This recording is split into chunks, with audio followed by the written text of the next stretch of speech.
बोलिए लक्ष्मी नारायण भगवान की बोलिए एकादशी महात्मा की।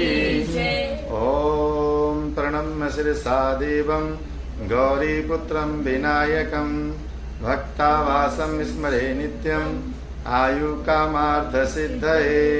शान्ताकारं भुजगशयनं पद्मनाभं सुरेशं विश्वाधारं गगनसदृशं मेघवर्णं शुभांगं श्रीलक्ष्मीकान्तं कमलनयनं योगभिर्ध्यानगम्यं वन्दे विष्णुं भवभयहरं सर्वलोकैकनाथम्।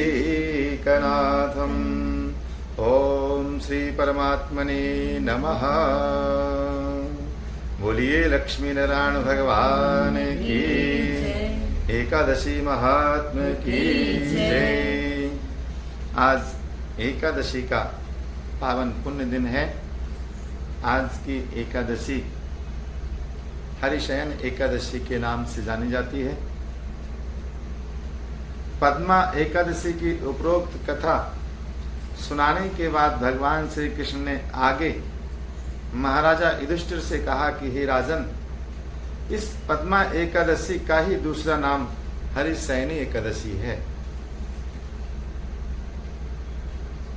आज से भगवान विष्णु 4 मास के लिए शयन करने के लिए चले जाते हैं। तब युधिष्ठिर ने बड़े ही विनम्र भाव से पूछा कि हे जनार्दन, भगवान विष्णु के शयन की विशिष्ट पूजा और व्रत तथा चातुर्मास व्रत कैसे किया जाता है, मेरी यह जानने की बड़ी इच्छा हो रही है। आप कृपा करके इसे विस्तार पूर्वक मुझे बताइए, मैं सुनना चाहता हूँ। भगवान श्री कृष्ण कहते हैं, हे राजन, अब मैं आपको भगवान विष्णु की हरिशयन पूजा और चतुर्मास व्रत का संपूर्ण विधान बतलाता हूँ। इसे तुम ध्यान पूर्वक सुनो। जब सूर्य कर्क राशि में आता है तब भगवान शयन करते हैं, और जब तुला राशि में आता है तब भगवान सोकर उठते हैं। अधिक मास के आने पर भी यह क्रिया इसी प्रकार ही जानी जानी चाहिए। इसके अतिरिक्त ना तो अन्य किसी दिन भगवान अथवा देवताओं का शयन कराना चाहिए और ना ही उन्हें जगाना चाहिए। चातुर्मास का व्रत और शयन की विशिष्ट पूजा के बारे में बताते हुए भगवान श्री कृष्ण कहते हैं, व्रत धारक को विष्णु भगवान की चतुर्भुजी सोने की मूर्ति का षोडशोपचार पूजन करके चातुर्मास व्रत के नियम का संकल्प करना चाहिए।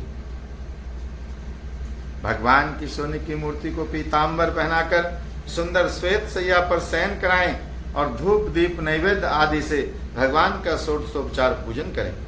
पंचामृत से स्नान आदि कराकर इस प्रकार कहें कि हे ऋषिकेश, लक्ष्मी जी सहित मैं आपका पूजन करता हूँ। आप जब तक चातुर्मास शयन करें, मेरे इस व्रत को निर्विघ्न रखें। भगवान विष्णु की इस प्रकार पूजा और स्तुति करके शुद्ध भाव से मनुष्य को दातुन आदि के नियमों को ग्रहण करना चाहिए। विष्णु भगवान के व्रत को ग्रहण करने के 5 काल वर्णन किए गए हैं। देवशयनी एकादशी से यह व्रत प्रारंभ किया जाता है। एकादशी, द्वादशी, पूर्णमासी, अष्टमी और कर्क की संक्रांति से भी यह व्रत प्रारंभ किया जाता है। अगर किसी कारणवश कोई आज से व्रत नहीं कर सकता है तो कल से कर ले, परसों से कर ले, पूर्णिमा तक किसी भी दिन अपना व्रत प्रारंभ कर ले, अथवा संक्रांति के दिन से व्रत प्रारंभ कर ले। देवोत्थान एकादशी के दूसरे दिन अर्थात कार्तिक शुक्ला द्वादशी को यह व्रत पूर्ण होता है। इस व्रत के करने से समस्त पाप नष्ट हो जाते हैं। जो मनुष्य प्रतिवर्ष इस व्रत को करते हैं वे सूर्य जैसे दीप्तिमान विमान पर बैठकर स्वर्ग को जाते हैं। इस व्रत में गुरु तथा शुक्र की बाल वृद्धावस्था वर्जित नहीं है। यदि सूर्य धन राशि के अंश में भी आ गया हो तो यह तिथि पूर्ण समझी जाती है। जो स्त्री या पुरुष पवित्र होकर शुद्धात्मा से इस व्रत को करते हैं वे सब पापों से छूटकर अंत में परमात्मा के श्री धाम को जाते हैं। बिना संक्रांति का मास मलमास देवता और पितृ कर्मों में वर्जित है।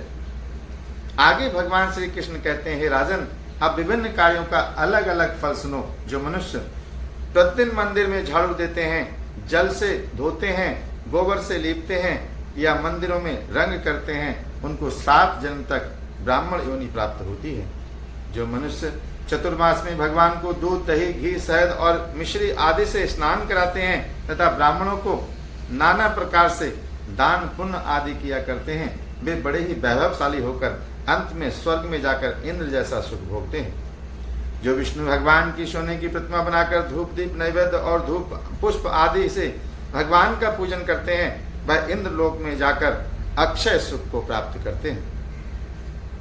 जो तुलसी से भगवान का पूजन करते हैं या स्वर्ण की तुलसी ब्राह्मणों को दान देते हैं, वे सोने के विमान में बैठकर परम गति को प्राप्त होते हैं। जो मनुष्य भगवान को गूगल की धूप और दीप अर्पण करते हैं, उनको अनेक प्रकार की संपत्ति प्राप्त होती है, वह जन्म जन्मांतर के लिए धनाढ्य कहलाते हैं। चातुर्मास व्रत की महिमा का वर्णन करते हुए भगवान श्री कृष्ण ने कहा, जो मनुष्य चतुर्मास में पीपल के वृक्ष तथा भगवान विष्णु की परिक्रमा करते हैं और पूजा करते हैं, उनको विष्णु लोक की प्राप्ति होती है।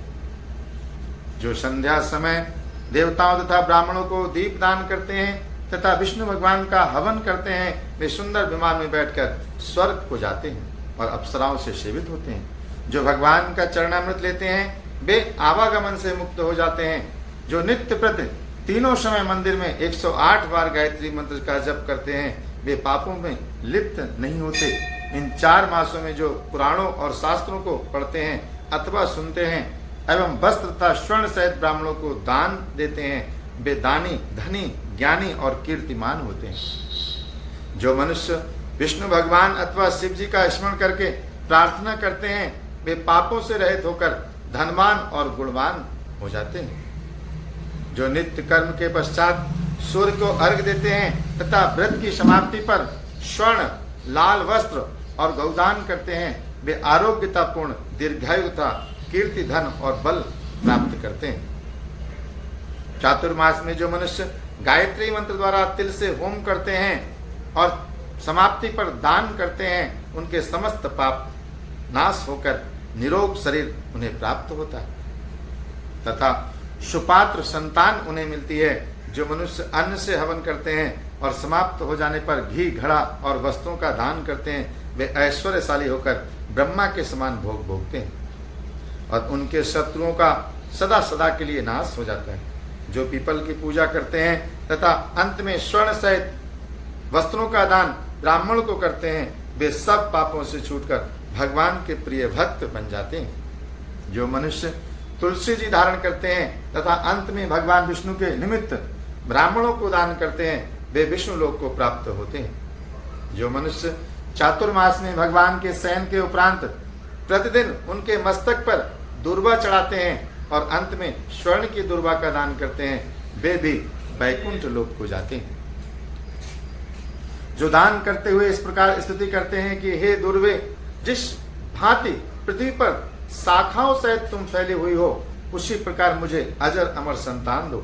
इस प्रकार स्तुति करके सोने की दुर्वा ब्राह्मण को दान करके उसके उपरांत भगवान से प्रार्थना करें कि हे प्रभु, अगर मैंने अपने जीवन में किसी भी प्रकार का कोई पाप किया हो तो उससे मुझे छुटकारा प्राप्त हो। और अंत में भगवान से प्रार्थना करते हुए उनसे कहें कि प्रभु, मेरा ये व्रत यथावत संपन्न हो, इतनी मुझे शक्ति और सामर्थ्य प्रदान करें। जो भगवान के मंदिर में जाकर रात्रि जागरण करते हैं, वह भजन और कीर्तन करते हैं, वे लोग भी यथा योग परमात्मा के श्री धाम को प्राप्त करते हैं। चातुर्मास व्रत में उत्तम ध्वनि वाला घंटा दान करने का विशिष्ट महत्व है। इस समय दाता को यह प्रार्थना करनी चाहिए कि हे भगवान, जय जगत पिता, हे सृष्टि के संचालक कर्ता, आप पापों का नाश करने वाले हैं। आप मेरे ना करने योग्य कर्मों तथा ना करने योग्य पापों के करने से जो पाप उत्पन्न हुए हैं, उनको नष्ट कर दीजिए। व्रत की समाप्ति पर जो गायों का या एक ही कपला गौ दान करते हैं, वस्त्र दान करते हैं अथवा जो नित्य प्रति ब्राह्मणों को नमस्कार करते हैं, वे धनाढ्य होते हैं। उनका जीवन सफल हो जाता है और साथ ही समस्त पापों से वो छूट जाते हैं। चातुर्मास में जो ब्राह्मणों को भोजन कराते हैं उनकी आयु तथा लक्ष्मी की वृद्धि होती है। जो मनुष्य स्वर्ण का सूर्य बनाकर ब्राह्मणों को दान देते हैं उसका फल 100 यज्ञों के समान प्राप्त होता है। जो शिव जी की प्रसन्नता के लिए चांदी या तांबे का दान करते हैं उनको उत्तम पुत्र की प्राप्ति होती है। जो शहद से भरा चांदी का बर्तन अथवा तांबे के पात्र में गुड़ भरकर और तिल, सोना और जूते का दान करते हैं वे शिव लोक को प्राप्त होते हैं। जो मनुष्य चतुर्मास में ब्राह्मणों की पूजा करते हैं, अन्न वस्त्र का दान देते हैं तथा समाप्ति पर सैया दान देते हैं वे अक्षय सुख को प्राप्त करते हैं तथा लक्ष्मीवान होते हैं। जो वर्षा ऋतु में गोपी चंदन का दान करते हैं वे भोग और मोक्ष को प्राप्त करते हैं। जो सूर्य और गणेश जी का पूजन करते हैं वे उत्तम गति को प्राप्त होते हैं। हे कुंती पुत्र, चातुर्मास व्रत करने वाले मनुष्य सभी कलाओं में निपुण और स्त्रियों में प्रिय होता है। जो मनुष्य चातुर्मास का व्रत में फल, मूल, शाक आदि का दान देते हैं वे सुखी और राजयोगी होते हैं। जो मनुष्य इस व्रत में प्रतिदिन सौंठ, मिर्च, पीपल, वस्त्र और दक्षिणा के सहित दान करते हैं और अंत में सोने की सौंठ, मिर्च आदि दान करते हैं वे 100 वर्ष तक जीवित रहकर स्वर्ग को प्राप्त होते हैं। जो बुद्धिमान ब्राह्मण को मोती का दान करते हैं वे कीर्ति प्राप्त करते हैं। जो मनुष्य इस व्रत में तांबूल दान करते हैं अथवा जितेंद्रिय होकर पान खाना छोड़ देते हैं और अंत में लाल वस्त्र का दान देते हैं वे सौंदर्यशाली, निरोग, बुद्धिमान, भाग्यवान तथा सुंदर वाणी बोलने वाले होते हैं। जो मनुष्य इस काल में शिव जी और पार्वती जी की प्रसन्नता के लिए ब्राह्मण, स्त्री तथा पुरुष का पूजन कर दक्षिणा और वस्त्र और स्वर्ण दान करते हैं और आरंभ में शिव की स्वर्ण प्रतिमा बनाकर दान देते हैं, बैल का दान करते हैं, उन्हें संपत्ति और कीर्ति दोनों प्राप्त होती है। जो व्यक्ति चातुर्मास में प्रजापत्य व्रत करते हैं और उसकी समाप्ति पर गौदान और ब्राह्मणों को भोजन कराते हैं वे सब पापों से मुक्त होकर अंत में ब्रह्मलोक को जाते हैं।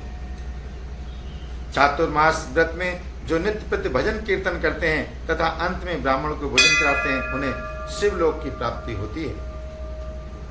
भक्ति पूर्वक भगवान का पूजन करते हैं, भगवान के शयन करने पर भूमि पर शयन करते हैं और जो मैथुन नहीं करते हैं वे यशस्वी और लक्ष्मीवान होकर स्वर्ग में जाते हैं।